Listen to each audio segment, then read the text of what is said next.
সমাজের জন্য, মানুষের জন্য নিজের জীবন উৎসর্গ করতে রাজপথে নেমে এসেছিলেন, রক্তে রঞ্জিত হয়েছিলেন। এই গণ অভ্যুত্থানে আমাদের মায়েদের, বোনদের ছিল অনেক বড় একটা ভূমিকা। ছাত্র জনতার গণ অভ্যুত্থানে আমাদের ছাত্রছাত্রীরা স্কুলের, কলেজের, মাদ্রাসার, বিশ্ববিদ্যালয়ের, বাংলা মিডিয়াম, ইংলিশ মিডিয়াম, তারা যেমন নেমে এসেছিল, একই সাথে সেখানে ছিল একদম রাস্তার খেটে খাওয়া মানুষেরা, শ্রমজীবী মানুষ, রিক্সা চালক, ভ্যান চালক, পোশাক চালক। এখানে ছিল দেশি বিদেশি প্রবাসী, ডাক্তার, ইঞ্জিনিয়ার, শিক্ষক, আইনজীবী। এমন কোনো খাত নাই সমাজের যেখানে প্রতিনিধিত্ব ছিল না। আমরা আজকে গণতান্ত্রিক বাংলাদেশে যে গণ আকাঙ্ক্ষাকে ধারণ করে জুলাই গণ অভ্যুত্থান হয়েছিল, সেটাই প্রতিষ্ঠিত করতে চাই। অনেক মানুষ আছেন যারা জীবন দিয়েছেন, আমাদের সেই শহীদ ভাইদেরকে আমরা ফেরত আনতে পারবো না, কিন্তু যে বাংলাদেশের প্রত্যাশায় ওনারা রক্তে রাজপথকে রঞ্জিত করেছিলেন, সে আদর্শ, সেই মূল্যবোধটাকে আমরা ধারণ করতে পারি। আমাদের অনেক মা রয়েছেন যারা তাদের সন্তানদের আজও ফেরত পান নাই। আমাদের অনেক বোন রয়েছেন যারা তাদের স্বামীকে আজও ফেরত পান নাই।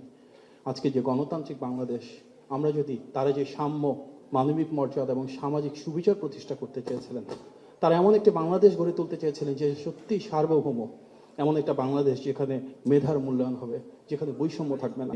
অনেকের হাত বা পায়ে দেখে গিয়েছে বিকলাঙ্গতা হয়েছে, অনেক আহত হয়েছেন, আজও সুস্থ হন নাই। নির্বাচিত সরকারের দিক থেকে আমরা সর্বোচ্চ আন্তরিকতা নিয়ে, ভালোবাসা নিয়ে আমাদের শহীদ পরিবারগুলোর পাশে থাকতে চাই। যারা আহত হয়েছেন ওনাদের পাশে সমবেদনা নিয়ে সহযোগিতা নিয়ে থাকতে চাই। মাননীয় প্রধানমন্ত্রী জনাব তারেক রহমান নির্বাচিত হয়ে রাষ্ট্র পরিচালনায় আসার পর জুলাইয়ের যে আকাঙ্ক্ষা, জুলাইয়ের যে আদর্শ, জুলাইয়ের যে মূল্যবোধ, সেটাকে ধারণ করে একটা নতুন বৈষম্যহীন এবং মানবিক বাংলাদেশ গড়ে তুলতে নেতৃত্ব দিচ্ছেন। আমাদের এই পথ চলায় চ্যালেঞ্জ রয়েছে।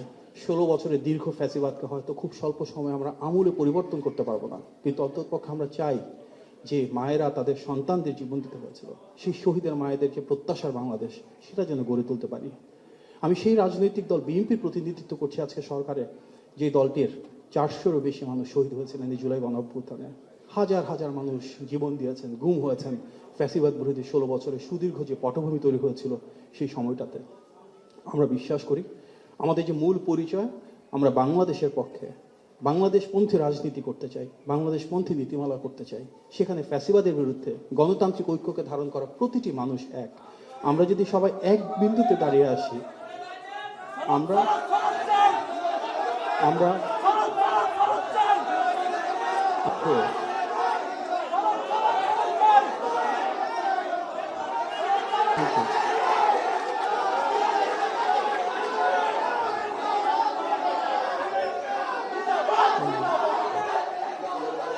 সবাই মিলে সেই আমার জুলাই গণ অভ্যুত্থানে যারা শহীদ হয়েছিলেন, আমাদের অবশ্যই সেই